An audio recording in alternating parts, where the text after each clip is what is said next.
இன்றே டவுன்லோட் செய்து உங்கள் ஃபேவரட் ஷோக்களை என்ஜாய் பண்ணுங்க. ஏய், என்ன பண்ற நீ? தெரியலையா? என் பொண்டாட்டிய நான். ஏய், என்ன விளையாடுறியா நீ?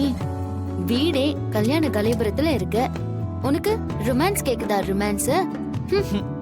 மாயா, என்னம்மா? ஏய், உதப்பேன். சாரு கல்யாணம் முடியற வரைக்கும் நீ என் பக்கத்துலயே வரக்கூடாது. நிறைய வேலை இருக்கு, காலையில வர சீக்கிரம் எந்திரிக்கணும். அதனால நல்ல பிள்ளையா படுத்து தூங்குறியா?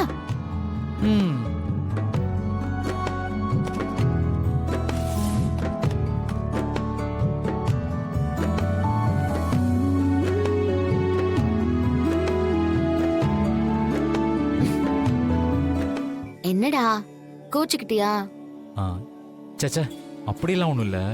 நீ சொல்றதும் சரிதான். சாரு கல்யாணத்தை நல்லபடியா முடிக்கணும். எனக்கும் அதே நினைப்புதான்.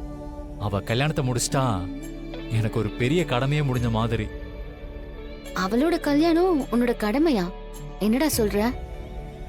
ஆமா மாயா, எத்தனையோ வரன் வந்தோம், அவ கல்யாணம் நடக்காம தள்ளி போனதும் அதோட அவ நம்ம முன்னாடியே வந்து வந்து போவாளா? ஏதோ தப்பு பண்ணிட்டோமோன்னு மனசுக்கு உறுத்தலாவே இருக்கும். நல்ல வேலை, இந்த கல்யாணத்தை மாமாவே நடத்தி வச்சு அந்த உறுத்தல இருந்து என்னை காப்பாத்திட்டாரு. இப்பதான் எனக்கு நிம்மதியா இருக்கு மாயா. ஆமா சீனு, எந்த ஒரு பிரச்சனையும் இல்லாம இந்த கல்யாணம் நல்லபடியா நடக்கணும் தான் எனக்கு கவலையா இருக்கு. பிரச்சனையா? நாம பார்த்த மாப்பிள்ள சாருக்கு அவரை பிடிச்சிருக்கு. மாமாவும் அத்தையும் எல்லா சீர்களோடையும் கல்யாணத்தை சிறப்பா நடத்தி வைக்க போறாங்க. இதுக்கப்புறம் என்ன மாயா பிரச்சனை வரப்போகுது? அது பொதுவா கல்யாணம்னாலே ஏதேதோ பிரச்சனை வரும்ல, அத சொன்னேன். ஓ,